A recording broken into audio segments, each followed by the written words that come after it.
tardes a todos y a todas. Me llamo Juan Ramón Rodríguez Fernández, soy profesor en la Facultad de Educación de la Universidad de León y hoy tengo el placer de presentar la siguiente ponencia titulada Publicar o perecer en la Universidad Neoliberal, la cual será impartida por el profesor de la Universidad de León, Enrique Díez Gutiérrez.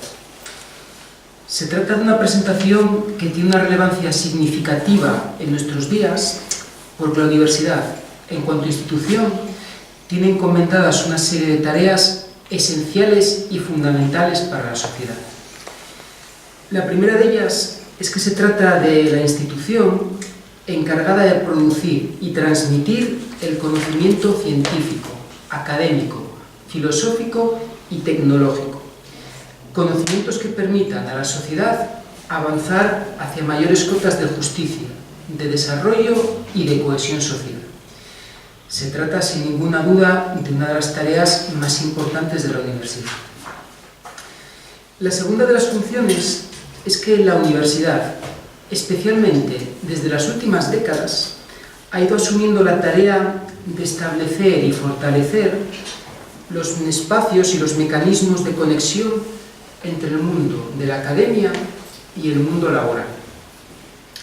Así, la universidad se dirige también a formar profesionales que posteriormente se insertarán en el mundo del trabajo.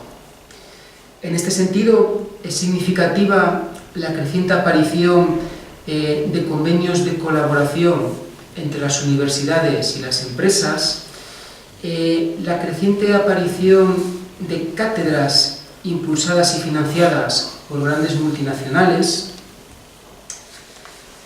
y la asunción, sin grandes críticas ni cuestionamientos por parte del personal docente universitario, del modelo por competencias a la hora de organizar, planificar y diseñar los planes universitarios de formación. Todos ellos son síntomas claros del creciente peso e influencia del mundo de la empresa en la universidad. La tercera de las tareas más importantes encomendadas a la universidad es la de ser la responsable de formar una ciudadanía responsable y comprometida socialmente. La docencia universitaria, a través de las estructuras disciplinarias de los diferentes estudios universitarios, debe impulsar la conformación de una ciudadanía culta y con capacidad de leer críticamente los problemas que afectan a nuestras sociedades en nuestros días. Como pueden ver, todas ellas son tareas de primer orden y de gran relevancia para la consecución de sociedades más justas, más desarrolladas y más igualitarias. La universidad es una institución clave, no la única, para conseguir estos objetivos. ¿Qué mecanismos existen hoy en día para regular el acceso a la función docente universitaria? ¿Qué criterios se valoran para acreditar al profesor universitario? ¿Qué filtros se establecen para ordenar la carrera profesional de los cuerpos docentes universitarios?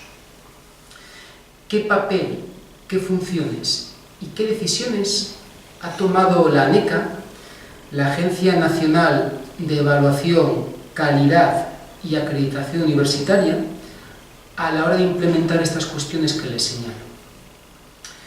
Para responder a ellas, tenemos aquí a Enrique Díez Gutiérrez, profesor titular de la Facultad de Educación de la Universidad de León, una persona con una dilatada trayectoria profesional y académica en el mundo de la educación y que en los últimos años ha estado reflexionando y publicando sobre los mecanismos que la ANECA ha establecido para regular la acreditación del profesorado universitario, sobre las consecuencias e implicaciones que estos mecanismos tienen en el desarrollo de la función docente universitaria y sobre las alternativas que al modelo impuesto por la ANECA es posible proponer.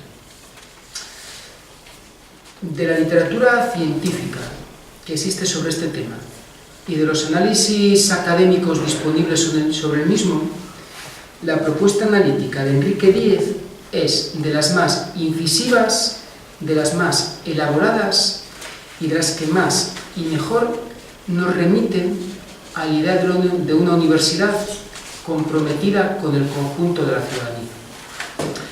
Y en ese sentido no quiero obviar la aportación de un colectivo en el que Enrique Díez y yo mismo somos miembros, que es el de Unidigna. Bueno, cedo sin más la palabra al ponente, Enrique Díez, cuando quieras. Muchas gracias. Realmente voy a hacer un análisis crítico, un tanto negro, del panorama actual de la universidad en estos tiempos de auge del fascismo, como estamos comprobando, pero no me voy a limitar a criticar. Planteo también una alternativa, por una parte, y hago un llamamiento al compromiso, una propuesta de acción y de compromiso a la que invito, efectivamente, Unidigna, que acaba de mencionar el profesor Juan Ramón. El colectivo Unidigna se inició, yo creo que un poco a raíz de empezar a plantearnos qué es lo que estaba pasando con este modelo de universidad, que no es solo la Universidad de León, ni es solo la Universidad Española, sino que es la universidad a nivel mundial, donde parece que los académicos estamos en una labor compulsiva de publicar o perecer, puesto que si no, prácticamente o nos quedamos fuera o nos quedamos estancados. Es más, incluso, como veremos, en la NECA acabamos siendo castigados. Esto se inició hace tiempo y yo creo que la primera persona que nos puso sobre aviso en este tema fue Santiago Asenjo, el director de la biblioteca aquí universitaria de la Universidad de León, que nos dijo, y a mí me dejó temblando, aquello de: es que este asunto nos cuesta a las arcas públicas más de 25 millones de euros anuales a dos multinacionales que manejan el duopolio de este asunto. Una de las lecturas de Murangi hace una descripción de Maxwell, el personaje que inició este negocio hace unos cuantos años y que ha llegado a donde estamos. Realmente eso fue el desencadenante, de ahí iniciamos una propuesta y una alternativa que ha llegado a presentarse en el Parlamento como dos proposiciones no de ley, pero que con este devenir parlamentario que tenemos de cada poco estar cambiando y cesar las labores, están todavía por ser debatidas, pero ciertamente es una propuesta. Y la segundo aldabanazo es el de Vicente, mi compañero, que me explicaba su situación y que realmente luego le he citado en algunas de las cosas que he publicado de su experiencia personal, que a mí me sorprendió enormemente. Decía que efectivamente, siendo profesor titular y tenía más de 14 años de experiencia en ese momento que hablábamos, y que hace 2 años habías solicitado de alguna forma acreditarte como catedrático y se quedó a muy poquito conseguido. Con los nuevos criterios de la NECA, estábamos comentando justamente, bueno, prácticamente en ese momento le faltaban unos pocos méritos de investigación y algo más de docencia que, lógicamente, se podía haber conseguido en estos 2 años. Pero con el nuevo sistema de acreditación calculaba que tardaría otros 10 años en cumplir las nuevas condiciones. Y dice, bueno, es que hablábamos, dice, nos jubilaremos antes de ello. Bien, por lo tanto, a mí me parece que son 2 elementos que se iniciaron y que empezamos a pensar en esta universidad, pero se han unido muchas universidades en este colectivo denominado por una universidad digna y comprometida socialmente. Y realmente nos estamos planteando, primero, que es cierto lo que decía el profesor Juan Ramón, la ideología neoliberal está dominando cada vez más la dinámica de las instituciones universitarias y eso sí que sigue las lógicas globales promovidas sobre todo por organismos internacionales, además de tipo económico, el Fondo Monetario Internacional, el Banco Mundial, la Organización Mundial del Comercio, la OCDE, que todo el mundo conocemos, no solo en el ámbito universitario, sino en todo el ámbito educativo. Y de hecho, lo que nos estamos transformando peligrosamente es en universidades corporativas o emprendedoras, dominadas sobre todo por una cultura empresarial interesadas, sobre todo yo es lo que estoy viendo permanentemente, en situarnos en un ranking, sea el de Shanghái o cualquiera, en un ranking internacional, claro, esto en un contexto de recorte continuado en la educación superior, como luego cito muy brevemente. Y esto es lo que me preocupa, porque esto está conduciendo a lo que se ha denominado, a la explosión de lo que se ha denominado el capitalismo académico. ¿Qué es esto del capitalismo académico? Pues lo apuntaba ya el profesor Juan Ramón, que parece que lo que se ha convertido en la tarea esencial de la enseñanza superior actualmente, en la época de la globalización neoliberal, ya no es la producción, digámoslo así, de seres humanos razonables. Es decir, de personas capaces de acceder, de analizar, de juzgar razonable y rigurosamente el conocimiento y la ciencia. Eso que decíamos, de aportar a la comunidad científica y social nuevos avances para mejorar la vida de la comunidad, que era un poco esa idea que siempre se tenía de la universidad. Ahora la demanda prioritaria cada vez más es producir asalariados técnicamente cualificados y adaptados a las exigencias de las demandas empresariales, que además son cambiantes y siempre nos dicen es que la universidad nunca se adecua a la empresa. Curiosamente, cuando además nunca ha habido tanta fluctuación del nicho de mercado, donde casi siempre nos apunta que lo que es más importante es obtener rentabilidad. Y de ahí todos los cursos que nos llegan permanentemente al correo electrónico nuestro de patentar, de generar spin-off, de ver cómo hacemos rentable nuestro conocimiento compartido. Por eso creo que los programas de estudio actualmente, y cada vez más las dobles titulaciones incluso, que están tan de moda, las investigaciones se están definiendo en función de la rentabilidad esperada en el mercado. Y esa universalidad propia del conocimiento universitario se está reorientando hacia un modelo profundamente pragmático e instrumental del saber al servicio de la economía. Por eso digo que este modelo neoliberal está presionando para transformar a las universidades en empresas expendedoras de títulos, además a precios escandalosos. Mis alumnos y mis alumnas me dicen que las segundas matrículas, las terceras matrículas son absolutamente escandalosas. Ya no digo las primeras matrículas. Y vemos en el panorama europeo que hay países donde la universidad es gratuita. Es más, yo acabo de mandar a un estudiante de aquí a hacer el doctorado en Noruega, y no solo no tiene que pagar, sino que además le pagan 2.300 euros al mes por hacer el doctorado. Claro, allí no se dedican con dinero público a rescatar bancos. Pero aquí me dicen mis alumnos y mis alumnas permanentemente, dice, es que hasta por respirar la universidad hace caja. Yo le digo, bueno, es que así es a veces la única forma de poder afrontar los recortes en financiación de la universidad pública. Porque entre 2010 y 2014, los últimos informes de la CRUE, se han recortado más de 1.200 millones de euros. Eso ha significado que se han ido a la calle 7.500 empleos públicos en las universidades de España y más del 24,6% se ha recortado en financiación para la investigación. Esto es el último informe que tenemos. Claro, esto ha supuesto la precarización del profesorado universitario, y pensemos que en nuestra universidad está buena parte de la docencia, casi el 40% de la docencia, en manos del profesorado peor pagado de la universidad, el profesorado asociado, y la expulsión también de miles de estudiantes, porque nos han impuesto, y eso sí que lo digo porque es una decisión política, impuesto simultáneamente uno de los niveles de precios públicos universitarios más elevados de la Unión Europea. Y todo esto acompañado con un brutal descenso de becas y de ayudas al estudio, cuando sabemos además que la principal barrera al acceso a la universidad es la económica. Claro, a la vez han convertido sobre todo los másteres, los 2 últimos años de las carreras universitarias, por eso criticamos tanto el 3+2, pero ¿por qué? No tanto por el 3+2 en sí, sino por el tema de convertir los másteres en un lucrativo negocio, sobre todo para las universidades privadas.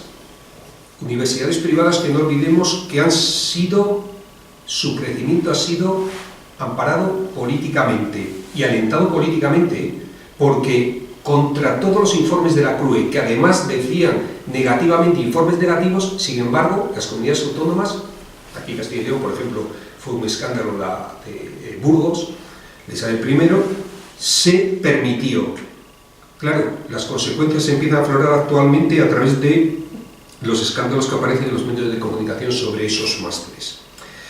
Parece, por eso, como si camináramos hacia eso que describen, lo digo porque utilizaron ellos el término, aunque ya lo había planteado Hall, pero lo pusieron de moda aquí en España Adel Castañeda y Esteve Bonmont, de la ubersidad. Y dicen ellos, esto es el modelo hacia el que tendemos, y en el futuro parece que casi todas las universidades, del capitalismo de plataforma tan de moda, de multinacionales como Uber, como Cabify o como Airbnb. Una uberificación de la educación superior en el que la docencia se considere un producto de segunda clase que se distribuye online mediante contenidos estandarizados empaquetados en vídeos, ahora los MOOC famosos, o los MOOC, casi siempre animados por uberacadémicos cada vez más precarios, por supuesto, excepto una élite de fichajes estrella, como planteaba el informe Brical, en universidades que se gestionan cada vez más como empresas y que se conciben cada vez más como negocio del conocimiento, compitiendo por uberestudiantes hipotecados de por vida para pagar la costosa deuda de cursar grados y másteres cada vez más caros. Dicen, en un futuro, concluyen, la universidad no sería otra cosa que una marca comercial y una plataforma tecnológica que une oferta y demanda de formación y credenciales y que subcontrata a profesionales autónomos o a empresas el resto de funciones.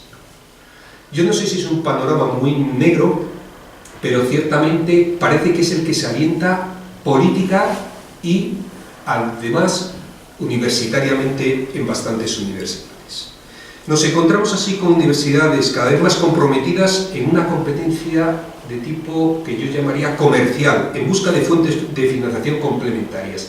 Y como antes comentaba Juan Ramón, claro, cuando una empresa dona algo, no tenemos más que verlos aquí en bancos empotrados en todas las universidades, incluso la tarjeta de identificación de los profesores y profesoras de esta universidad y de muchas universidades, era una tarjeta de un banco, de esos bancos a los que hemos rescatado y que han sido los causantes del saqueo que hemos vivido los últimos años. Pues lógicamente todos estos bancos, todas estas multinacionales, cuando financian algo, imponen sus logotipos en las paredes y en el mobiliario y vuelven a rebautizar los edificios y los espacios colectivos con sus marcas.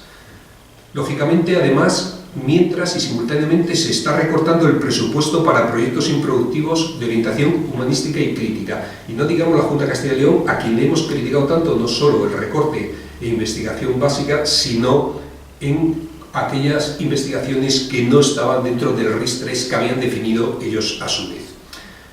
Todo esto está complementado con esta nueva gestión pública que se implanta también en la universidad, de corte neoliberal, convirtiendo a la universidad en ese modelo de hacer caja por casi en todo y que ya no entiende algo que siempre hemos reivindicado en la universidad, que es lo de compartir libremente el saber y el conocimiento. Y así florece una élite de ejecutivos, gerentes, que se pagan a precios exorbitantes, cargos administrativos y empresas asociadas de gestión. Y en los últimos años es que realmente, mientras hay unos recortes importantes al profesorado, hay una subida de precios al alumnado, sí, curiosamente hay un aumento drástico en nuestras universidades de estos profesionales de la gerencia y de los cargos burocráticos, más que bien pagados, a veces incluso mucho más que los rectores o las rectoras, y por supuesto afines a quien los contrata.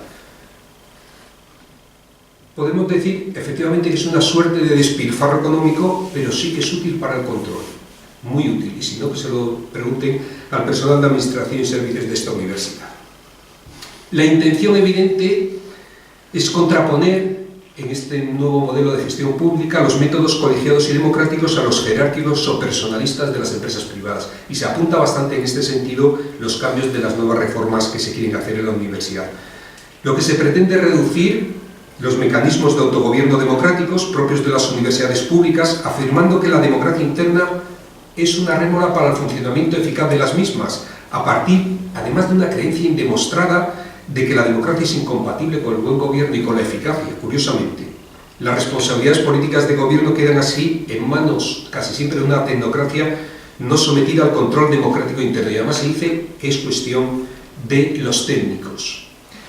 Junto a este giro autoritario y jerárquico se está introduciendo también lo que se llama la gobernanza compartida, la gobernanza público-privada, y lo vemos en los consejos sociales, con la excusa de dar cabida en la universidad a la sociedad civil, pero realmente lo que vemos es que está reducida mayoritariamente a los representantes del mundo empresarial y de las finanzas, muy alejados de los intereses del conjunto de la sociedad. Claro, en este marco es donde se inscribe, y es donde me centro ahora, en este modelo de la loca carrera investigadora. Yo estoy viendo cada vez más que esta lógica empresarial, emprendedora, está penetrando en las universidades públicas, que incluso ofrecemos nuestras instalaciones científicas y nuestra credibilidad académica para que las empresas nos utilicen a cambio de esa financiación que ha sido suprimida por los gobiernos. Y cuando se financian determinadas cátedras de investigación, siempre se hace a cambio de una denominación que revela el origen de los fondos. La investigación que proviene de estas cátedras, lógicamente, ¿quién lo va a dudar?, responde a los intereses de quienes la patrocinan, no solo porque es ante quienes hay que demostrar la eficacia de su inversión a través de resultados tangibles y que generen beneficios, sino también porque recortan y definen los temas e intereses de las investigaciones posibles, así como las prioridades de la misma. No tenemos más que ver aquí la cátedra militar que tenemos y cómo ha tenido auge en los últimos años.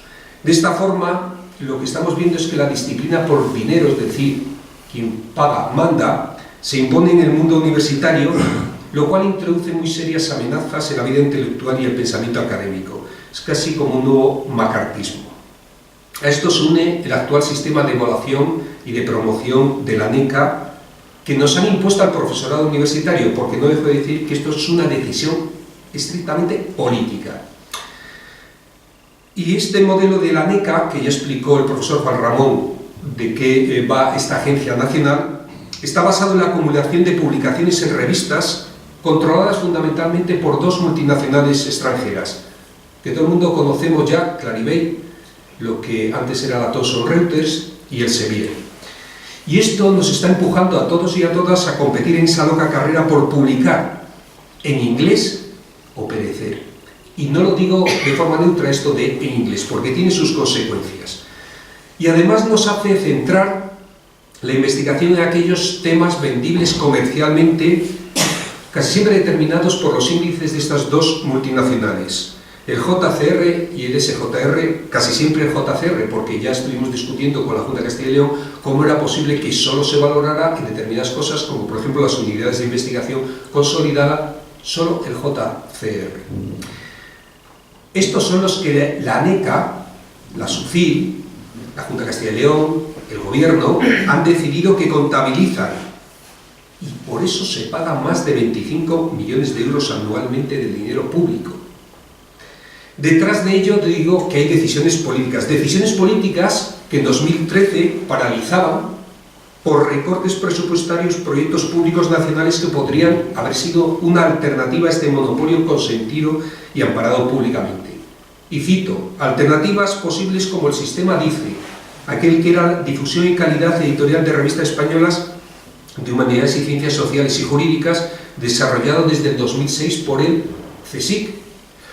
Suerte parecida sufrieron otros proyectos públicos de investigación, como el INREX de la Universidad de Granada de 2014, que todo el mundo citaba, etcétera, etcétera.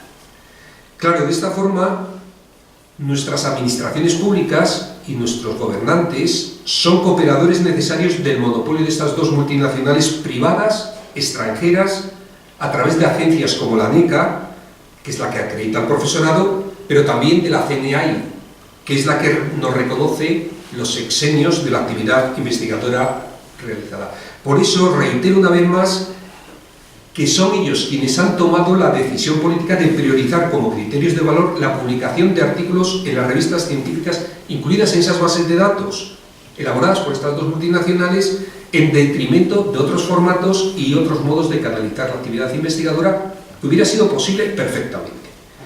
¿Cuál es el problema?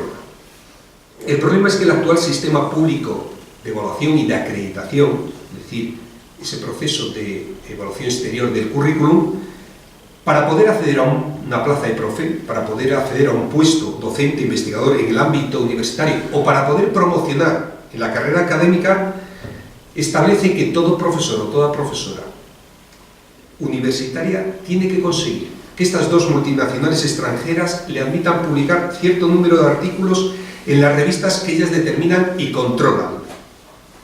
¿Qué está premiando? Lo que premia es la acumulación de esas publicaciones cuantificables, los sexenios, y es más, penaliza si no se consigue la no promoción, por una parte, y un aumento significativo de la carga docente. Y esto tiene un efecto perverso, un efecto colateral que a mí me preocupa muchísimo, y es que está devaluando la esencial función docente de la universidad. Creo que este sistema lo que está haciendo es convirtiendo la función docente, que para mí es la esencial y básica de la universidad.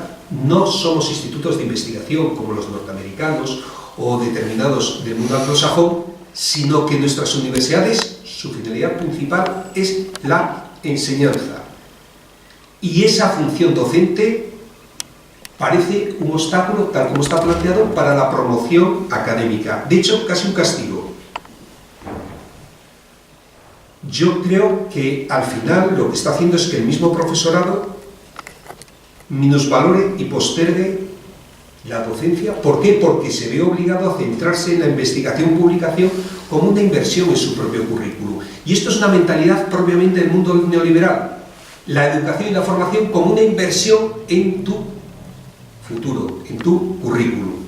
Sabiendo además algo que no está probado en ninguna investigación, más bien al contrario, que no hay una correlación importante entre tener un alto índice de productividad en investigación y publicaciones con que seas mejor o mejore la calidad y la eficiencia en la docencia. Claro, en las nuevas condiciones que antes contaba, que nos ponía el ejemplo, pero de tantos otros, de las universidades, de tantos profesionales que estamos en las universidades, con las nuevas condiciones de la ANECA, ya se ha convertido en una auténtica locura. Porque tenemos que recordar que la acreditación es solo un requisito previo al concurso público necesario que tenemos luego que pasar para acceder a una plaza de profesor o profesora en la universidad. Por lo tanto, no se deberían fijar máximos, sino los mínimos necesarios para que se pueda acceder a ese concurso en el que, como en cualquier oposición, es el tribunal el que debe establecer cuáles son aquellos candidatos o candidatas que alcanzan la máxima puntuación con sus méritos. Claro, este sistema ha recibido enormes críticas. Yo solo cito algunas, y muy por encima. Una, el sesgo lingüístico y geográfico que favorece, sobre todo, publicaciones de autoría anglosajona. Ojo que esto significa que reproduce una lógica colonial y además refuerza una lógica geopolítica de poder que margina y desprecia las revistas científicas no anglosajonas y además imponiendo el inglés como lengua neutra. Y el inglés, como cualquier lengua, viene con toda una cultura detrás y un modelo cultural detrás muy fuerte y además con unos intereses determinados por su zona geográfica que nada tiene que ver a veces con las nuestras. También se critica mucho la recurrencia y la permanencia de determinados círculos científicos dominantes que se nutren y se citan entre sí. De hecho, doy algún dato. De las más de 8.000 revistas de todo el mundo que son incluidas en el ranking JCR, tan solo de las 8.000, tan solo 300 representaron más del 50% de lo que se citó y más del 30% de lo que se publicó. Y de esas 8.000, el 37,5% cuenta con más del 90% de artículos citados y más del 80% de los publicados. Pero se critica también que este sistema ha asumido la tesis de que el factor de impacto, eso que siempre ahora citamos, la línea de citas que en Medio Red tiene un artículo, que por cierto mide mucho más la visibilidad, mucho más que la calidad, pues que ese factor de impacto sea el que defina el valor científico de los artículos y revistas. Algo que además ya ha echado para atrás un tribunal de justicia, diciendo que con que te citen no es suficiente, que hay que medir y valorar el contenido del artículo. Como yo cojo esta anécdota, porque además aparece en las lecturas que se han indicado, también relacionadas con el debate que estamos teniendo, pues ahí aparece Randy Seckman, que fue Premio Nobel de Medicina, y él decía, este índice fue creado con la idea de que las bibliotecas lo usaran para decidir a qué revista suscribirse. No está pensado para ponderar el conocimiento, por lo que es inapropiado, es un número falso, una fake news. Mide la popularidad, no la validez. ¿Cómo podemos seguir utilizándolo de esta forma tan estrecha de miras? Como describe Burangi, en este sistema todo es beneficio para las multinacionales editoriales. Los científicos producimos bajo nuestra propia dirección, que siempre financiados por entidades públicas, y se lo damos gratis a las editoriales. La revisión por partes de la validez científica la realizamos gratis. Las editoriales venden el producto a bibliotecas de las universidades y a los propios científicos y científicas que con dinero público pagamos otra vez para leer lo que creamos.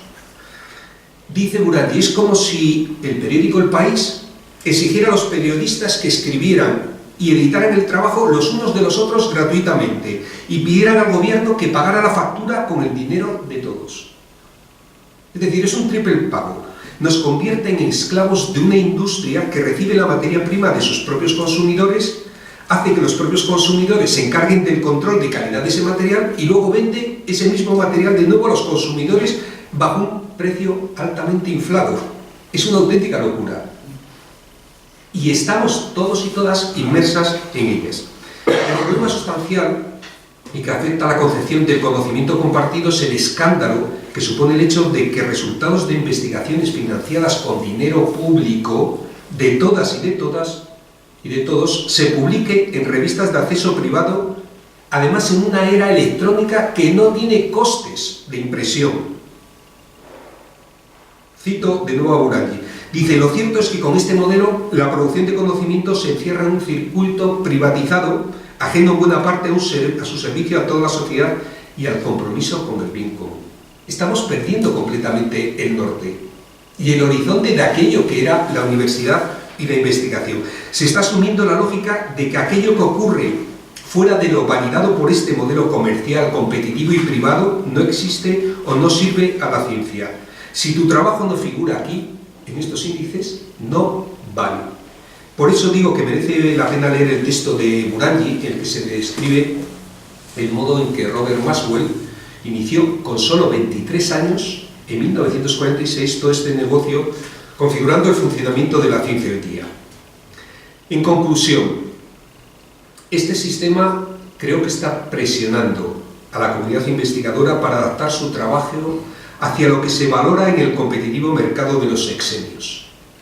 Se abandonan las monografías o los libros con conocimiento reflexivo de fondo.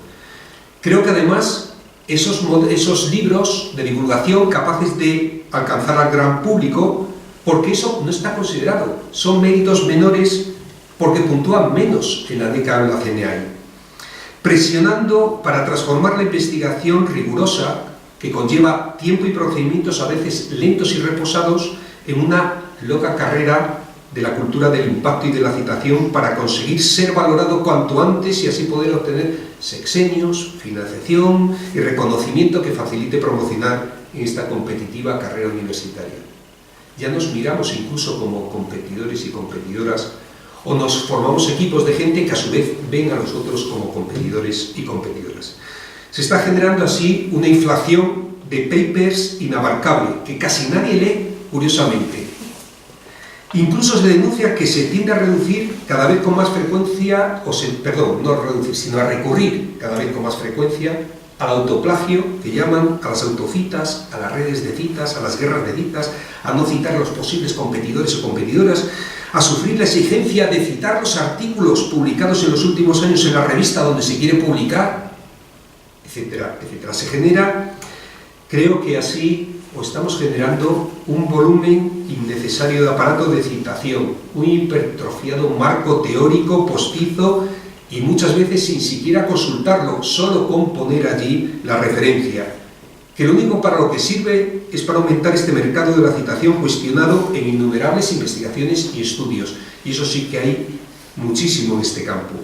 Todo esto está obligando a un proceso continuo de competición interna que fragmenta y enfrenta al profesorado, naturalizando la competencia en vez de producir formas colaborativas y críticas de pensamiento e investigación. No puedo dejar de citar aquí, por supuesto, aunque sea un terreno no directo, pero colateral, el programa Docentia, que como en otra de las lecturas que comentábamos aquí, Rodríguez Victoriano afirma sigue el mismo esquema en evaluación docente que los sexenios en la evaluación investigadora. Nos sitúan ambos en los que el filósofo coreano ahora de moda, Han, denomina sociedad del rendimiento, sustituyendo el control y la sociedad disciplinaria de Foucault por autoexplotación y emprendimiento de sí mismo. Es decir, elegimos libremente autoexplotarnos, nos convertimos a su vez en víctimas y verdugos, acabamos adorando el sistema que nos somete y explota. Hablo extensamente de ello en mi último libro, Neoliberalismo Educativo, la construcción educativa del nuevo sujeto neoliberal, en la que nos vemos inmersos todos y todas. Por eso creo que revolucionar el sistema de evaluación de producción científica es posible. Creo que es necesario otro sistema de evaluación y voy finalizando. Otro sistema de evaluación que creo que tiene que estar sin intereses comerciales, sin criterios de beneficios empresariales, basado en la colaboración y el libre acceso a la producción científica. Los repositorios públicos de acceso abierto, que además es un mandato expreso del programa de la Unión Europea Horizonte 2020, en la línea de lo que plantea la ya archiconocida Declaración de San Francisco sobre evaluación de la investigación, por sus siglas conocida como DORA, o la Declaración de Berlín, que tienen que estar administrados por universidades u organizaciones de investigación públicas. Esto sí que sería una valiosa infraestructura que podría apoyar la transición a un sistema de evaluación y comunicación académica más colaborativa, abierta y gratuita. Gratuita, ojo, tanto para su publicación como para su acceso en abierto. Porque el otro día estábamos discutiendo, efectivamente, con el equipo del Vicerrectorado de Investigación de la Universidad de León, que cómo es posible que ahora aquello que inicialmente era apoyo a los investigadores e investigadoras nobles de nuestra universidad, donde se les financiaba una primera investigación, ahora se haya reconvertido en 1.500 euros para publicar en revistas Open Access en abierto. Le decía, pero bueno, ¿tú has visto lo que estas revistas ahora se han posicionado? Han vuelto al negocio de Clarivate y Elsevier. 2.700 euros por publicar en abierto. Es que son los costes de edición, nos decían, pero ¿cómo costes de edición en una época que tenemos las redes y es de acceso libre? ¿Cómo que 2.700 euros? Claro, esto es una auténtica locura. Y entonces se han empezado a replantear el modelo, de decir, no se puede seguir en este planteamiento. Gratuito tanto en el acceso como en el propio proceso de publicación. Es necesario apostar por una evaluación de la investigación que sea capaz de incorporar además otros elementos de valor al trabajo investigador y docente. Trabajo compartido, investigación de base y a largo plazo, honestidad científica, compromiso con toda la sociedad y también con las necesidades y sectores más desfavorecidos. De hecho, los países, es curioso porque los países que tienen un enfoque de modelo social y productivo de alto valor son aquellos que valoran también el impacto social y político de la investigación, no solo por el número de citas de las publicaciones realizadas, sino por la implicación en la resolución de problemas locales o en el avance del bienestar social, por la participación de la comunidad en el desarrollo de las investigaciones o porque incluso incluyen orientaciones prácticas para la solución de problemas reales, en contextos reales, sean locales o globales. Por lo tanto, creo que necesitamos una investigación realmente pública, abierta, libre y democrática. Una investigación que cuestione esta concepción neoliberal de la ciencia, que cada vez imita más el modelo empresarial y mercantil. Y como decía, a través del grupo parlamentario de Izquierda Unida, dentro del grupo parlamentario Unidos Podemos, se han presentado dos proposiciones no de ley para superar estas métricas basadas en el factor de impacto de las citas en JCR. Porque además no solo cambiaría el modelo, sino que nos ahorraría una ingente cantidad de dinero público que pagamos a estas multinacionales extranjeras y sobre todo sentaría las bases para que la academia conjuntamente tenemos que repensar y dar a luz un nuevo sistema de evaluación público y abierto de la investigación. Ciertamente esas dos proposiciones no es un nuevo sistema, sino una medida de urgencia, un primer paso de otro sistema posible de evaluación de la producción científica más justo, que responda a un modelo de ciencia para el bien común. Y finalizo planteando que esta universidad neoliberal que está emergiendo creo que ya no es más un lugar tranquilo para enseñar, para realizar trabajo académico, para investigar y debatir sobre la ciencia y el conocimiento a ritmo pausado y profundo, como se requiere realmente. La han convertido en una gran maquinaria, en un potente negocio, en una gran empresa competitiva que nos exige mostrar resultados cuantificables, que puedan ser patentados, que puedan ser transferidos, que puedan ser explotados comercialmente a través de spin-off y que además nos procuren una buena posición en ese ranking famoso de Shanghái. Por eso, buena parte de la comunidad académica creo que viene demandando desde hace tiempo, a través de espacios muy diversos como este que os comentaba de Unidigna, pero de otros muchos, una universidad pública al servicio del bien común y comprometida socialmente, para contribuir a hacer una sociedad más justa, más sabia, más equitativa y más sostenible, cuyos ejes se sintetizan en el decálogo por un modelo de universidad pública para el bien común que han asumido ya muchísimas instituciones y muchísimos académicos, y que os invito a leer en el blog o en la página web de porotrapolíticaeducativa.org, el colectivo de Foro de Sevilla, que además son docentes muy comprometidos con otro modelo de universidad. En definitiva, lo que se demanda es una universidad cuyas tres misiones fundamentales, como señalaba antes el profesor Juan Ramón, la enseñanza, la investigación y el servicio de la sociedad, estén orientadas a los intereses sociales generales, la preservación del planeta y sus recursos naturales, la paz, la igualdad de género, la economía para el bien común y la justicia social, y no a los del mercado como prescribe el modelo neoliberal. Muchas gracias.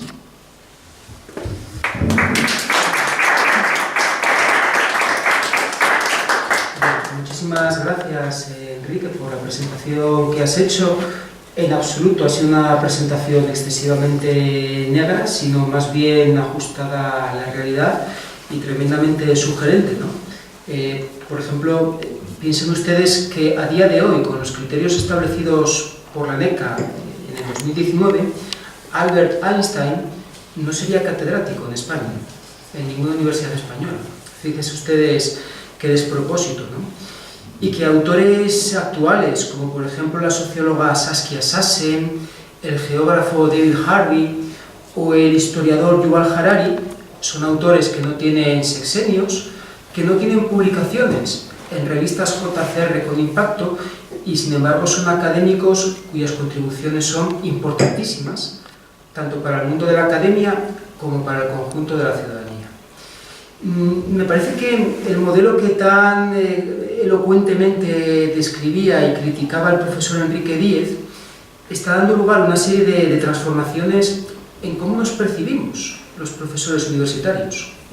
Y es que transformaciones que en algunos momentos pueden resultar cómicas, en el sentido de decir, bueno, tengo un par de meses libres sin docencia, voy a ver si aprovecho y publico algo y escribo algo para poder meterlo en alguna revista.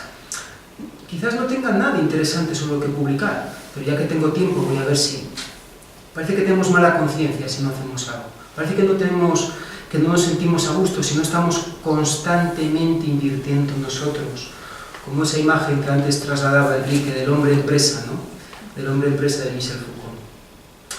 Y luego, por otra parte, transformaciones que quizás no sean tan cómicas, ¿no? Y es que estamos consiguiendo conformar y construir profesores universitarios expertos en superar los criterios que establece la NECA, pero no expertos en sus materias académicas de referencia.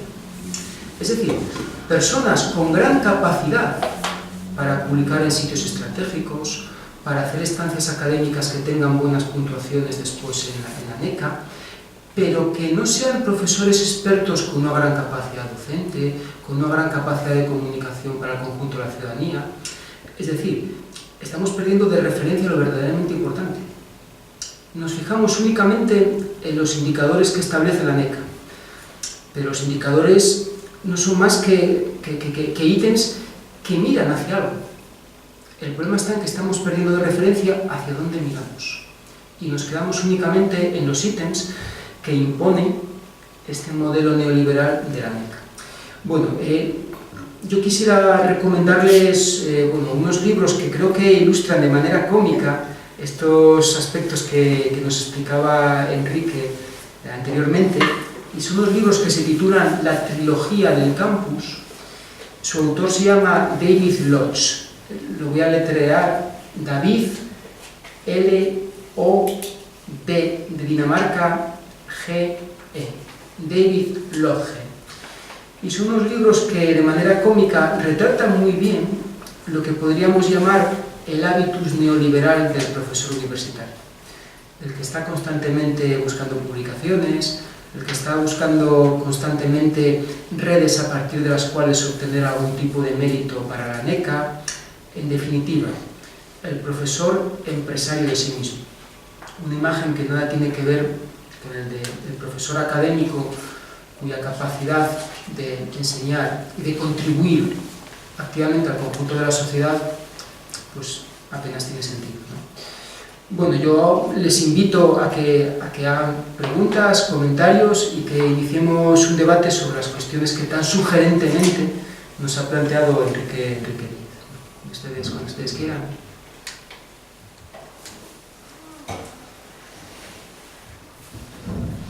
A mí me gustaría hacer un pequeño comentario y me van a tener que disculpar porque a las 8 tengo que ir para la facultad, que si no cierran y tengo que ir ahí. Me levanto.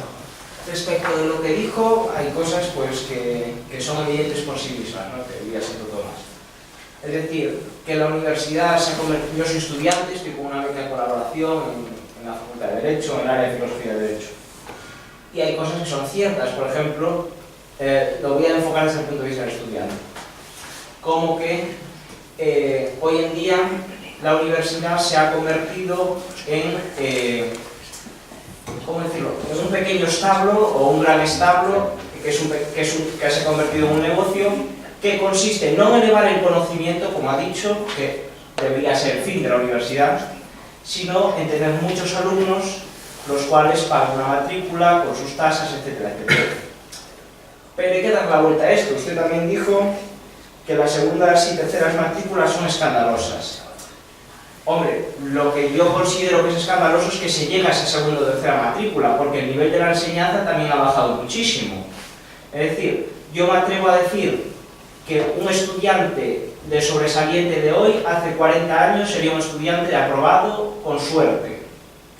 Es decir, a ver si me entiende, quiero hacer ver como que hay dos cosas diametralmente opuestas, es decir, a mayor cantidad de estudiantes, menor calidad, y a menor calidad, cuantos más lleguen a la universidad, mayor puede ser la calidad y la producción científica. Y le voy a poner un ejemplo que salió hoy de una noticia. Por ejemplo, yo soy de Vigo y estoy aquí estudiando. Y de beca de desplazamiento me dan 1.500 euros. Porque cumplo los requisitos, que es tener más de un 6,5, que es vergonzoso tener más de un 6,5, había exigirse mucho más a cambio de tener una beca de residencia mayor para poder estar aquí, porque si el alquiler aquí me vale 200 euros o 300 euros, pues con 1.500 euros no pago ni medio año de alquiler. Pero, ¿qué ha salido hoy la noticia? Las becas de la Junta respecto de la residencia. Ha salido que los que no llegan al 6,5 y por tanto estarían fuera de las becas del Estado, sin embargo cobran una beca de la Junta de Castilla y León de 1.600 euros. Es decir, esto es escandaloso. ¿Por qué? Porque un alumno, pongamos, como puede ser un caso, que sea un alumno de un 9,5, de más de un 9 de nota media, está teniendo una beca de desplazamiento de 1.500 euros. Sin embargo, el que no llega a 6,5 está teniendo una beca de 1.600 euros. Entonces, bueno, pues hacer ver estas dos posturas de también el enfoque que se le está dando a la educación desde las propias instituciones, que se está premiando la mediocridad. Y respecto de lo que dijo de publicar en inglés, todo eso estoy de acuerdo en todo lo que ha dicho. Y bueno, quería hacer ver que en el fondo estoy de acuerdo con su análisis, que la universidad se ha convertido en un pequeño negocio para tener más alumnos, etcétera, etcétera. Y, pero sin embargo el conocimiento ha mermado, pero también quizás se deba a la cantidad de alumnos y bueno, no sé si se ha entendido lo que quería decir, ¿no? Sí. ¿Qué opinan al respecto?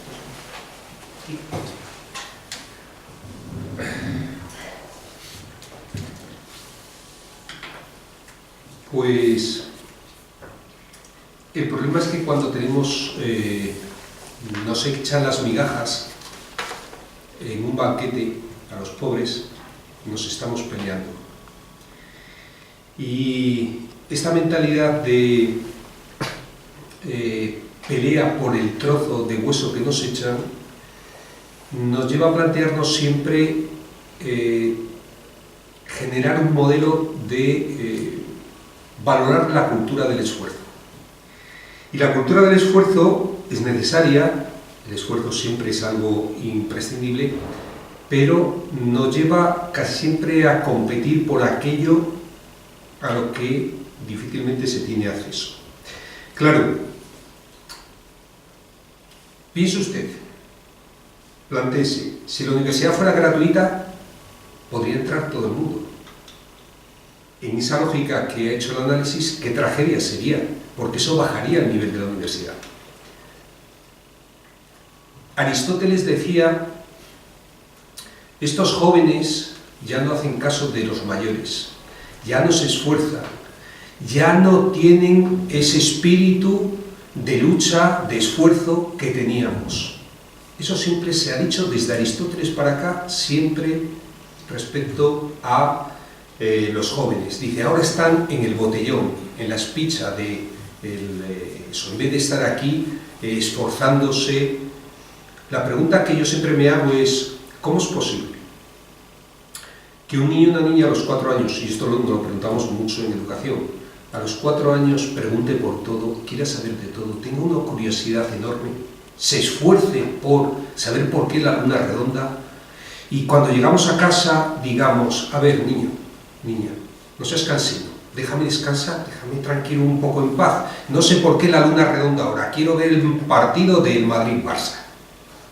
Y sin embargo a los 14 años no quieren saber nada de lo que les contamos, ya no se esfuerzan, son unos vagos, van de botellón. Algo estaremos haciendo mal el mundo adulto como para que esos niños y niñas, que todo el mundo tiene una curiosidad enorme por aprender, por conocer, resulta que ya no se esfuerzan. Por eso hay un cuestionamiento que a mí me parece sustancial a su propuesta. Yo creo que si la universidad fuera gratuita, permitiría que todo el mundo tuviera esta experiencia. Porque el hecho de que usted tenga un 9,8 o un 9,9, eso no le va a convertir ni en mucho mejor persona, ni en mucho más capaz que a mejor otra que no tuvo esa oportunidad o que suspendía. De hecho, yo he visto gente que suspende en inglés permanentemente y sin embargo, si le pones delante, chavales adolescentes, un videojuego en inglés o las instrucciones para pasar plataformas en inglés, no tiene ninguna dificultad porque tiene una motivación suficiente. Y quiero decir que además, gente que sacó 9 y picos, 10 casi, ingenieros técnicos industriales, perfectamente preparados, médicos, que sacaron notas enormes en la Alemania previa a la Segunda Guerra Mundial, fueron los que construyeron el genocidio de Auschwitz, las cárceles de Auschwitz, porque el conocimiento técnico y el éxito académico es una de las posibles vías de desarrollo de las personas. Pero eso no significa que porque otros no tengan la posibilidad vayan a subir el nivel de calidad o el nivel de trabajo en la universidad. Por eso digo que ojo con esto de pelearnos entre nosotros y nosotras, entre los pobres, por las migajas que nos echan casi siempre. Exigimos una universidad gratuita, es decir, yo no quiero que mi hijo o mi hija no tenga posibilidad de acceso a la universidad. Yo me imagino que ningún padre o ninguna madre de este país quiere que su hijo o su hija no tenga esa posibilidad. Que luego decide no hacerla porque le interesan más otras cosas, que lo decida. Pero al menos que toda la ciudadanía tenga esa posibilidad. Y lo que tendremos es que exigir que el profesorado, los académicos, la universidad, tenga el nivel suficiente. Y un nivel suficiente que no se mide en notas y en resultados. Ojo, esa es una de las partes. Esa es una de las partes.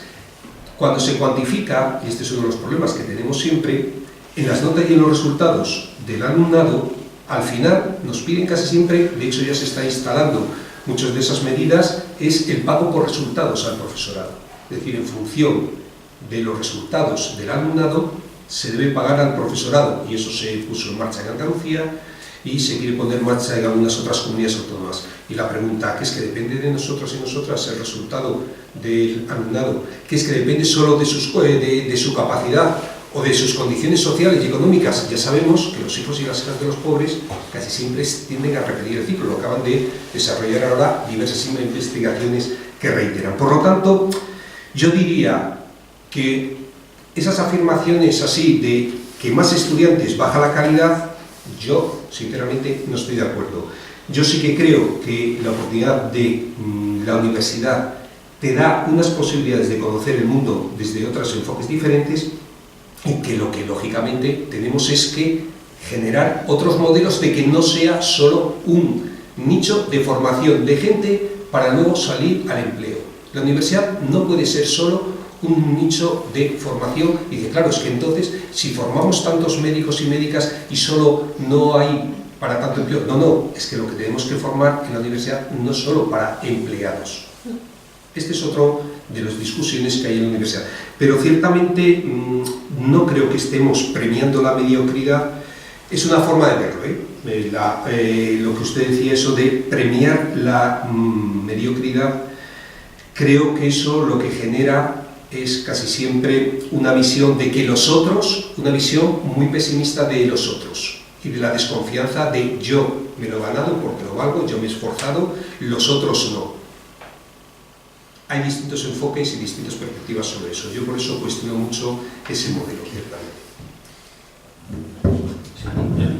A mí me gustaría comentar muy brevemente lo que se planteaba en la pregunta anterior, y creo que se puede explicar siguiendo un poco los planteamientos de Marx, en este caso de Carlos, no de Groucho, cuando él plantea que la educación, como cualquier otro producto o mercancía, es en sí mismo un producto, la educación universitaria, y que puede ser analizado en función de su valor de uso y de su valor de cambio.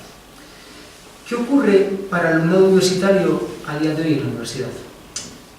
Que los estudios universitarios de grado tienen muy poco valor de uso, porque no le permiten formarse como un ciudadano comprometido y que sepa leer críticamente los problemas que éste tiene en su día a día. Tiene poco valor de uso. Y por otra parte, tiene poco valor de cambio, porque tiene poca empleabilidad. Los estudios universitarios no garantizan ningún puesto de trabajo. Entonces, si tiene poco valor de uso y poco valor de cambio, no podemos esperar que el alumnado universitario se esfuerce en los estudios, porque ve claramente que la utilidad de los estudios universitarios es muy pobre, que únicamente tiene utilidad cuando llegamos a los niveles de máster, de posgrado, y es ahí donde el negocio educativo entra, el pago por los másteres en las universidades privadas. Eso por parte del alumnado. ¿Qué le ocurre al profesorado? Que el profesorado piensa de una lógica similar. Vamos a ver, ¿qué utilidad tiene que yo esté impartiendo docencia en un nivel de grado? ¿Me sirve para algo? ¿Me supone una pérdida de tiempo? Sí. ¿Me otorga puntos para la NECA? 0. ¿Me voy a esforzar como profesor? pues habrá gente que sí y habrá gente pues que quizás no tanto. Y es la conjunción de esos dos elementos donde aparecía lo que nos comentaba el compañero tan expresivamente, que la docencia universitaria tiene unos niveles que no son excelentes. ¿Por qué? Por esa analítica que Marx nos ofertaba, de que la educación a día de hoy no tiene gran valor de uso y tiene muy poco valor de cambio. Yo, en primer lugar, agradecer la exposición brillante del profesor Díez. Yo creo que en ese breve repaso es una visión real y demoledora de la universidad y con alguna propuesta también de posible salida a lo que debería ser, es decir, una visión de lo que es y de lo que podría ser. Por otro lado, también comentar que en nuestra comunidad universitaria, la nuestra, aquí la de León, somos 1.500 personas de plantilla fijos, en torno a 1.000 profesores no llega. ¿Y cuántos espacios de debate hay sobre la política universitaria a nivel local, a nivel nacional y tal? Y efectivamente, yo creo también que puede ser, no sé cuál es el origen de que no suscite ese interés por la universidad, como bien dice el profesor Juan Ramón, sino que no suscite entre el colectivo este tipo de debates en el que hay una actitud de pensamiento sobre en lo que estamos trabajando y sobre lo que hacemos. Brillantemente también está planteado, y agradezco la mención al origen de la preocupación por publicar los profesores que quieren tener una carrera docente y hacer romper una lanza en pro del acceso abierto. ¿Cómo es posible que las propias víctimas, es decir, los propios investigadores que publican, son a su vez los que están alimentando el monstruo para que eso siga siendo así, cuando la ANECA está conformada por profesores universitarios? Es decir, yo básicamente estas dos cuestiones que según el parecer tanto de Juan Ramón como de Enrique, la ausencia de interés por el debate universitario, aunque estamos contraprogramados, ¿verdad?, hoy. Y por otro lado, pues también la contribución que se está haciendo a la alimentación de este monstruo, ¿no?, para la propia evaluación que nos hacemos a nosotros mismos. Es significativo que hoy, me decía hace un rato una compañera, mira, no puedo ir porque estoy en el acto de Zapatero y Rajoy.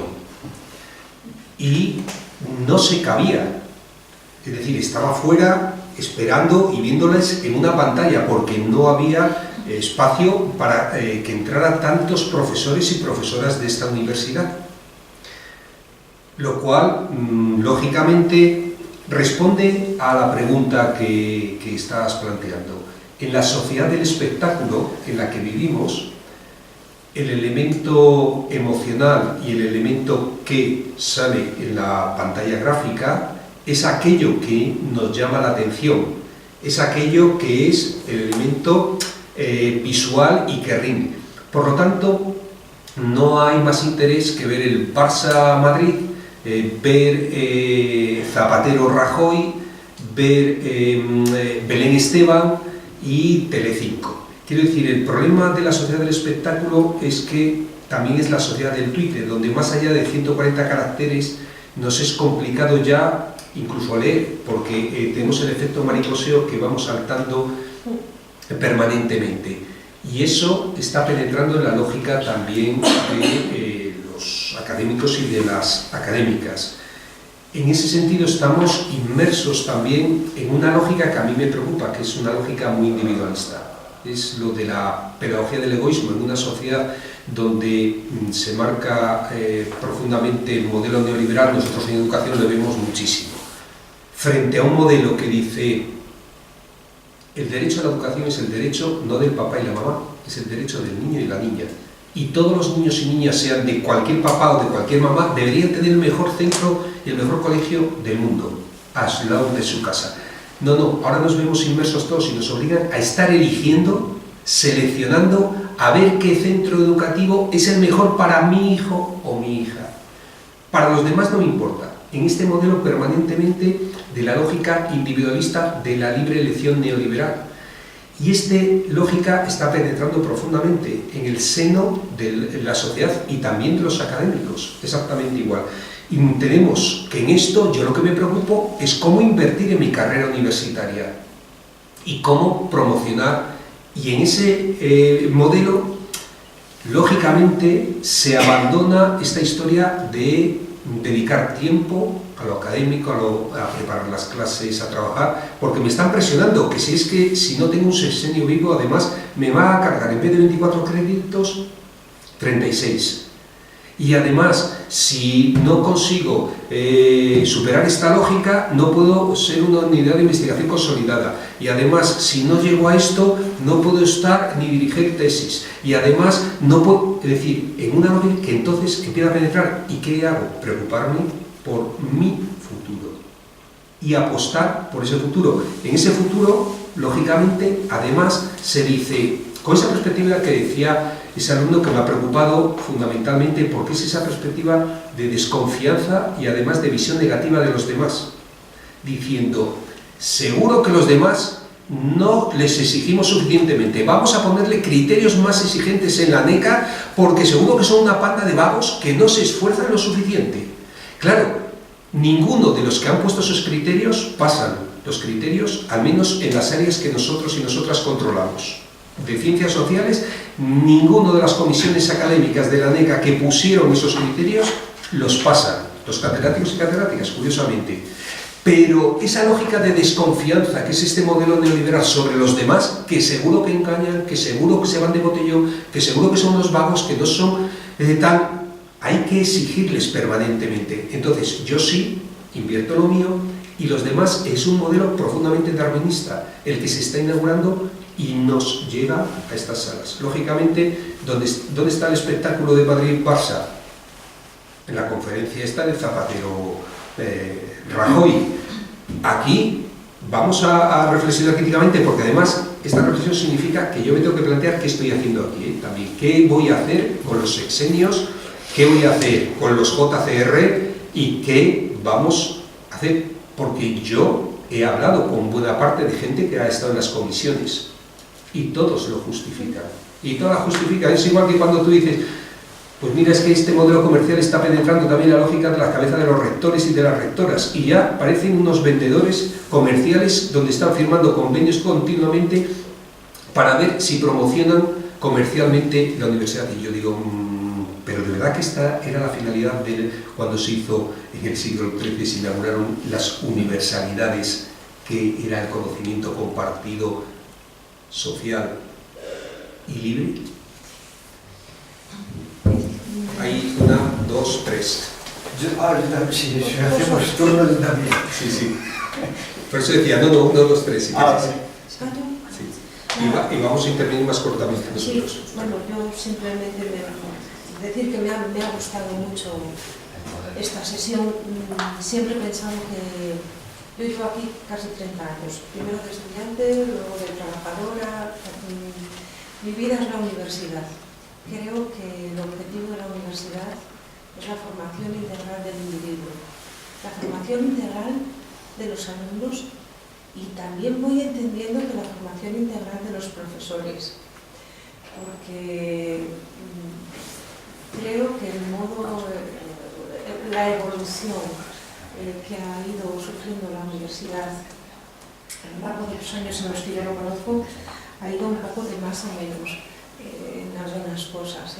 Creo que ha perdido la perspectiva de ser un lugar de diálogo, para ser un lugar o de silencio o de gritos, un poco como algunas cadenas de televisión. Quizá también ese mismo objetivo a corto plazo de tengo que conseguir esto de un docente, también es el objetivo a corto plazo de un estudiante, tengo que conseguir este título. Me ha gustado mucho la reflexión que has hecho de todo el mundo tiene derecho a esta experiencia. Es cierto, todo el mundo debería tener derecho a esta experiencia si esta experiencia fuera como tiene que ser, un lugar de reflexión profunda, de debate, de diálogo, y no de algo en lo que se está convirtiendo que realmente quien debate parece que es un francotirador. Las actividades abiertas a la sociedad deberían ser continuas, y sin embargo a veces la universidad plantea su hacer de una forma un poco elitista, un poco como, recuerdo las palabras de otra persona que estuvo en la primera sesión de lecturas de divulgación sobre el futuro de la universidad. Y decía, es una lástima que se haya convertido en una máquina churrera, expendedora de títulos. Quizá deberíamos reflexionar sobre eso y también para decir algo, yo creo que siempre se puede hacer algo, aunque parezca poco. Es cierto que nuestro comportamiento puede estar llevado, inducido por la sociedad en la que estamos, pero yo prefiero pensar que somos los que tenemos la oportunidad de establecer modos de pensamiento en las personas que van a formar parte, que forman parte y que van a salir a la sociedad no como trabajadores, sino como ciudadanos. Creo que tenemos esa oportunidad y esa responsabilidad, cada uno desde, pues eso, desde un profesor, un bibliotecario, quizá esa es la idea que quería decir. Muy bien. Bueno, agradecer la síntesis que has hecho, porque nosotros pensamos cosas aisladas, pero lo has sintetizado muy bien. Todos estos malos pensamientos que te vienes cuando rellenas formularios, pues son siempre pensamientos aislados y han quedado muy bien sintetizados en la exposición. Y luego, como represaliado de profesor con sexenio no activo, decir que las quejas que tenemos algunos son tremendas y que el sistema nos sugiere que es tremendamente siniestro. Dos aspectos nada más, porque aquí. Uno, las editoriales de impacto. Vemos que rechazan libros en los que el contenido, aunque haya ya una sentencia judicial, el contenido es lo de menos. Pero nos hemos encontrado con que después de presentar el recurso, pues resulta que el tribunal nos dice que la editorial no es de impacto, llama a la editorial y la editorial me dice que sí era de impacto. Entonces, pero ya ha hecho el recurso. Bueno, cosas así. O acudir a una pequeña editorial, aquí por ejemplo el caso concreto, nos aparecieron en la muralla 50 inscripciones, estuvimos casi 6 años estudiándolas, el Ministerio de Hacienda directamente nos libra un dineral para editar el libro, lo hacemos, lo editamos, pero acudimos a una pequeña editorial de León, pues porque nos lo va a hacer bien, porque el chico está empezando, y la editorial no puede ser de impacto porque el chico está empezando, y lo ha hecho muy bien, el libro quedó perfecto, quedó maravillosamente. Pero amigo, vete ahora al tribunal a contarle que un chico joven te ha editado, ¿esto qué es? Pensan, hombre, esto así se autoeditan los poetas, pero no un académico. Pero es que yo no me veo a la esfera de los libros, o Planeta, o lo que entienden como editorial de impacto es lo que has señalado. Y un segundo aspecto. Puede parecer un poco radical, pero en un país como el nuestro, con nuestros sistemas de asociación, de relación, tal y como interactuamos, que tus compañeros te evalúen, se puede prestar a situaciones muy escabrosas, por el hecho sencillamente de que son compañeros. No se podía externalizar lo mismo que los funcionarios de Bruselas, de la Comunidad Económica Europea, son fichados por una agencia intermedia, no directamente el aparato, lo mismo, se podría buscar una fórmula de externalizar, y no quiero ahora incidir en más multinacionales, sino en el hecho de que no sean los compañeros, sobre todo cuando a veces las áreas en España son tan poco numerosas, los compañeros tan poco numerosos y el reparto de la, digamos, como decías, del hueso que van a arrojar es tan parco. Eso es lo que quería, esas dos cosas. Vicente. Bueno, yo quería decir, lo has tocado un poco de pasada y no sé si nos darías algún elemento de juicio más. A mí del modelo neoliberal, fíjate, más que la mecánica de inversión-ganancia, hay una cosa que me preocupa, y es cuando el modelo neoliberal ni es neo ni es liberal. Me explico. Cuando no es neo, nos retrotrae a épocas oscuras u oscurantistas, no sé si orwellianas, y cuando no es liberal, digamos, cuando se comporta como un mecanismo de control. Porque es que estamos hablando de la NECA, de la CNI, estas cosas, pero cuando hablamos de las agencias de evaluación más próximas, la nuestra, la que tenemos aquí, yo realmente, los trabajadores, los técnicos y las técnicas que son maravillosos, te atienden perfectamente, pero acabo por ver un modelo que me está permanentemente vigilando. Y ahí el neoliberal no es muy liberal, es otra cosa distinta. Y en uno de los textos que nos mandabas hablaba de la infantilización que supone lo de las guías docentes, lo de los planes de acción tutorial, que me parece que da en el clavo absolutamente, porque es llevar milimétricamente una tarea que es la docente, que yo la entiendo un poco como lo de la música. Es decir, yo es que quiero hacer docencia de autor, coño, y no puedo hacer docencia de autor porque tengo que hacer docencia enlatada, envasada. Y esas agencias de calidad, las próximas, las que tenemos aquí, van controlando que lo hagamos en su día, que pongamos absolutamente todos los elementos que vamos a hacer. Tengo que saber lo que voy a hacer el día X del curso. Entonces, aquí lo liberal es menos liberal. Entonces, unido a lo de la inversión-ganancia, que ya es, bueno, ya lo he explicado, se une este otro elemento de control, de infantilización, yo diría que de desconfianza del profesor. De desconfianza absoluta. Bueno, esa era la reflexión, no sé si quieres. Y luego has comentado ya, para terminar brevemente, sobre las proposiciones no de ley que se han presentado. No sé si estas proposiciones llevan dinamita, imagino que no. ¿Por dónde podemos empezar a dar algunas ideas? ¿Por dónde podemos dinamitar esta espiral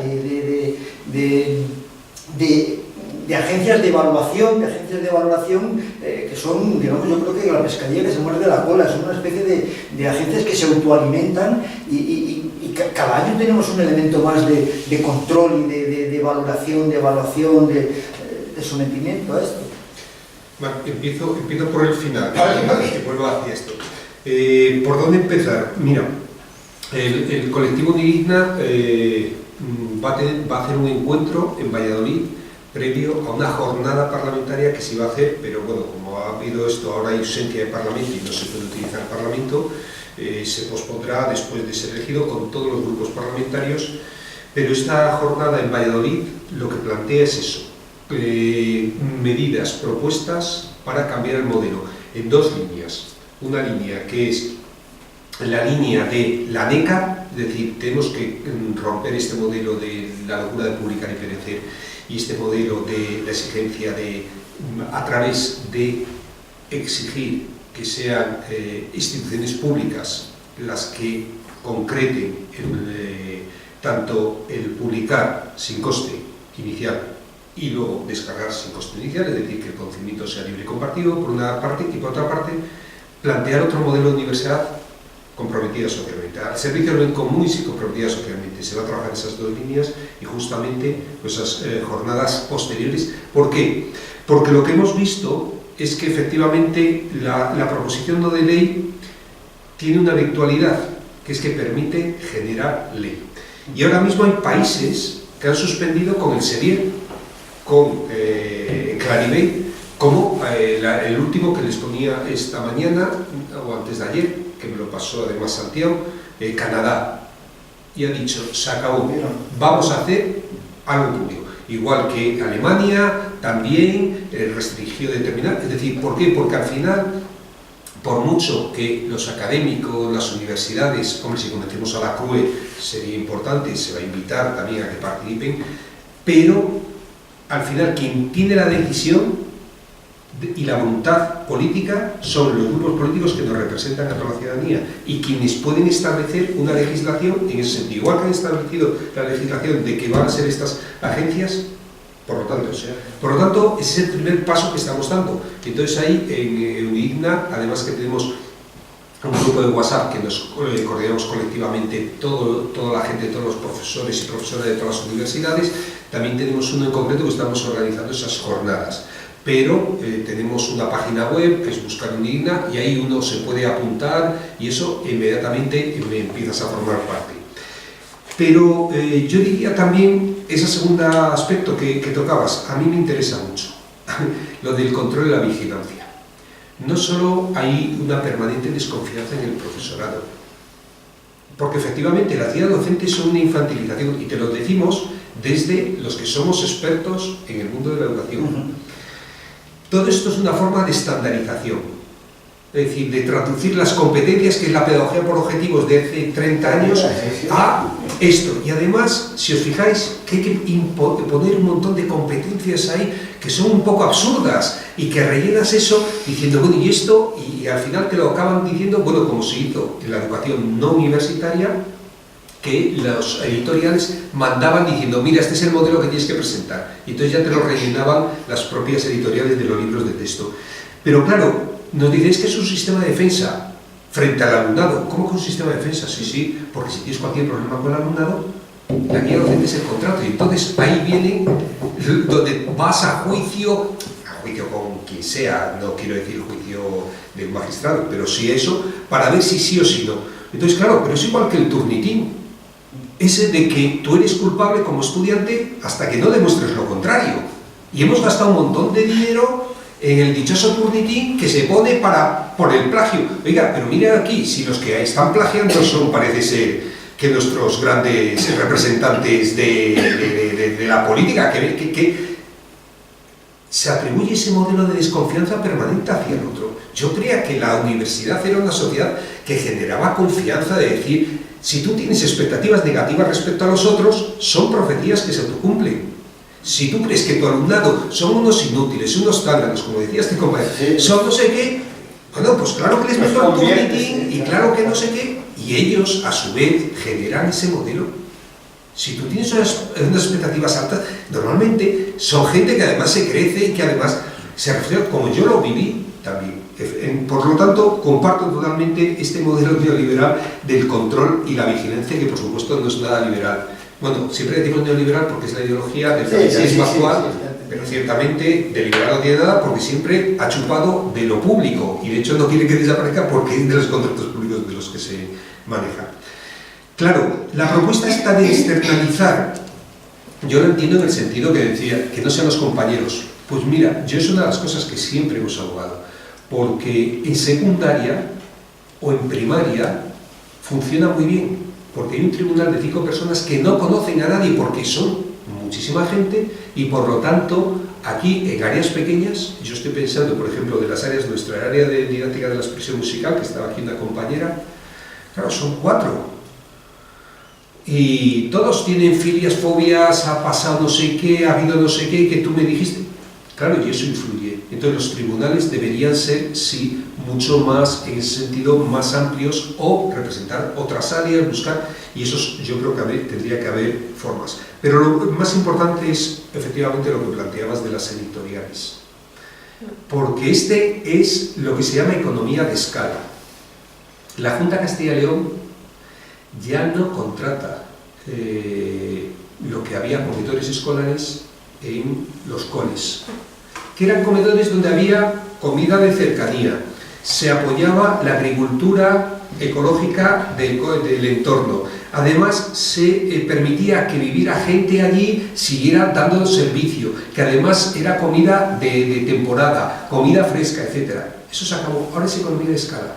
Y entonces economía de escala te viene una línea de frío de Málaga, que llega con tornillos, como ha pasado en la Junta de Castilla y León, en colegios que se ha denunciado, o con gusanos, porque te viene eso. Claro, ahora ya no hay ONGs pequeñas que hagan labor de trabajo, no, ahora se contrata todo con Cáritas, o con la ONG de el hombre este que no es bueno, Traxa, no me acuerdo cómo se llama, de aquí en Castilla y León. Es decir, grandes cadenas, grandes multinacionales que al final acaban... ¿Por qué? Porque es más barato, porque el único criterio es más barato. Entonces, ¿qué pasa lo mismo con esto? Las grandes editoriales son las que generan el círculo vicioso, porque son las únicas que pueden llegar a tener JCR, por lo tanto la gente, o Q1, SER1 dentro de JCR, y a su vez los que quieren publicar, publican en estas porque quieren obtener esa acreditación. Y dices, y entonces, las pequeñas editoriales, los proyectos de cercanía, los que pueden lanzar, se ven abocados a la muerte, y mucha gente que además dice, oye, pero lo que queremos es esto, se lo plantea y se lo replantea y dice, bueno, ¿para qué nos ha servido hacerlo con esta editorial tan bien genial que era el objetivo que pretendíamos, si al final no nos cuentan ni nos lo reconocen? Además, las pequeñas editoriales tienen un componente artesano que las grandes han dejado de tener. Tienen sus departamentos, pero ese componente artesano que a veces se necesita para editar ciertos tipos de productos, como era, por ejemplo, el que aludía yo, pues evidentemente la proximidad, la corrección de pruebas, todo eso, y sin embargo eso se penaliza. Y además, hoy en día las cosas se distribuyen estupendamente, o sea que no, el hecho de que sea un pequeño editor no significa que no distribuya bien, porque hay muchas fórmulas. Y sobre todo, si queremos potenciar desde que la gente se asiente en las zonas que no son las grandes metrópolis, si queremos potenciar nuevas iniciativas, gente que emprende proyectos, y no le damos la oportunidad porque está solo calculado con esa economía de escala, así nos va. Y por último, lo que decía, y estoy completamente de acuerdo, que hemos pasado un lugar de diálogo y reflexión en la universidad. Yo, en las reuniones de departamento de la Facultad de Educación, pocas veces se habla de educación, se habla de si hemos metido en la guía docente no sé qué, se habla de si, pero pocos lugares de encuentro y debate, y sí que lo hemos convertido en un lugar de producción. Y también es de las pocas iniciativas que tenemos que sean así, bueno, iniciativas que tenemos, yo creo que sí, pero con escaso éxito, de abierto a la sociedad. Y yo creo que la universidad debería plantearse justamente ese modelo claramente, es decir, si no servimos a la comunidad en la que vivimos, ¿para qué estamos? Y es que aquí estamos al lado del barrio La Asunción, al lado del barrio Corea, al lado de... Es decir, veníamos hablando hoy con la profesora María José Rodríguez Rejas de la Universidad Autónoma de México, que claro decía, pero en España el 30%, el 23%, perdón, no es el 30%, el 23% de los niños y niñas que nacen en España son ya pobres. ¿Para qué estamos? Yo a veces me pregunto. Por eso, completamente de acuerdo.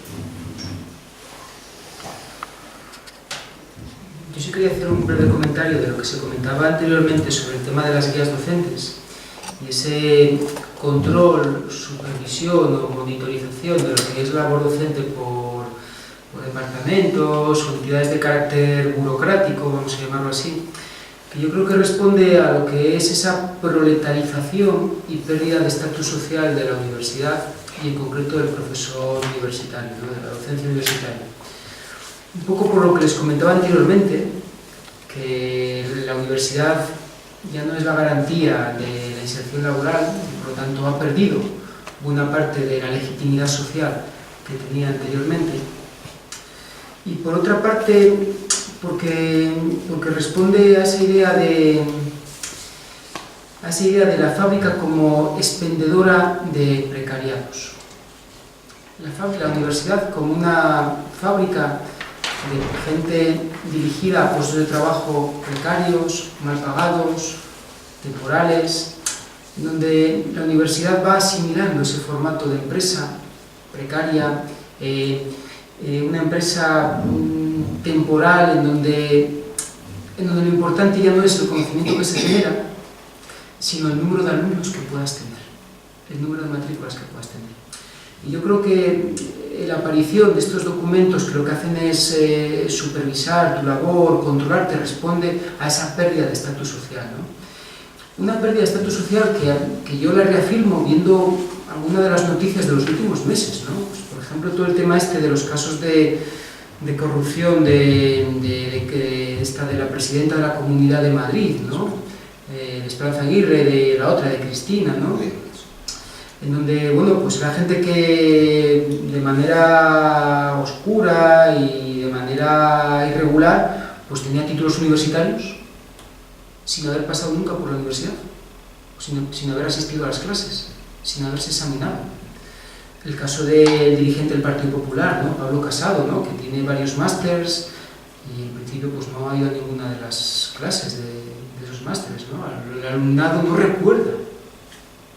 Los alumnados, el alumno compañeros que estaban en ese máster no recuerdan de cómo iba pasado por ahí. No hay exámenes, no hay memorias que certifiquen que esa persona y otras han pasado por esos estudios, ¿no?